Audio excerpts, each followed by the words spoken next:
দন্ত চিকিৎসা পরিষেবাকে মানুষের ঘরে ঘরে পৌঁছে দেওয়ার আহ্বান জানালেন মুখ্যমন্ত্রী প্রফেসর ডাক্তার মানিক সাহা। রবিবার প্রজ্ঞা ভবনে ইন্ডিয়ান ডেন্টাল অ্যাসোসিয়েশনের রাজ্য শাখার 22তম বার্ষিক সম্মেলনে বক্তব্য রাখতে গিয়ে এই আহ্বান জানান মুখ্যমন্ত্রী।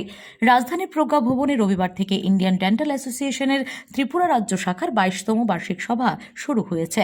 এদিন এই বার্ষিক সভার উদ্বোধন করেন রাজ্যের মুখ্যমন্ত্রী প্রফেসর ডাক্তার মানিক সাহা।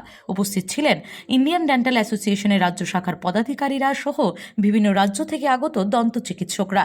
দুদিনের এই বার্ষিক সভার উদ্বোধন করে মুখ্যমন্ত্রী প্রফেসর ডাক্তার মানিক সাহা জানান, বিদ্বেষমূলক চিন্তাভাবনা পরিহার করে অভিজ্ঞ চিকিৎসকদের থেকে জ্ঞান প্রাপ্ত করে সামনের দিকে এগোতে হবে। রোগীকে পরিষেবা প্রদানের সময় মাথায় দেশাত্মবোধের ভাবনা রাখতে হবে। মুখ্যমন্ত্রী বলেন, ডেন্টিস্টরা একটি গুরুত্বপূর্ণ বিষয় নিয়ে কাজ করছেন, কারণ মুখগহ্বর হল দেহের প্রবেশদ্বার। রাজ্যের জুনিয়র ডেন্টিস্টদের প্রতি মুখ্যমন্ত্রী পরামর্শ, দন্ত চিকিৎসা পরিষেবাকে প্রতি ঘরে সুশাসনের মতো মানুষের ঘরে ঘরে পৌঁছে দিতে হবে। যে মানুষের মধ্যে তাকে নিয়ে পৌঁছানো, প্রতিটা ঘরে পৌঁছানো। আমি তো মনে হয় আমাদের যে প্রতি ঘরে সুশাসনের যে বিষয়, সেক্রেটারি সাহেব, প্রতি ঘরে সুশাসন, इसमें আমার মনে হয় you can add the dental association also.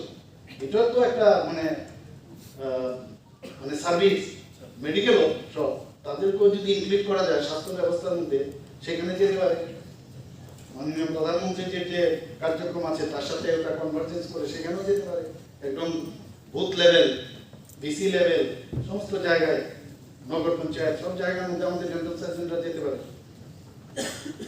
যা আগামী দিন আমরা চিন্তা করতে পারি। এখানে এবারও আমাদের প্রায় ডেন্টাল ডেভেলপমেন্টের জন্য প্রায় 200 কোটি টাকার উপরে স্যাংশন হয়েছে। একটু আগে বলেছে প্রায় 714-15 কোটি টাকার মতো নতুনভাবে প্রধানমন্ত্রীর যে চিন্তা ভাবনা, যে নর্থ ইস্টকে ডেভেলপ করতে হবে সেই বিষয়ে প্রায় 700 কোটি টাকার উপরে স্যাংশন হয়েছে।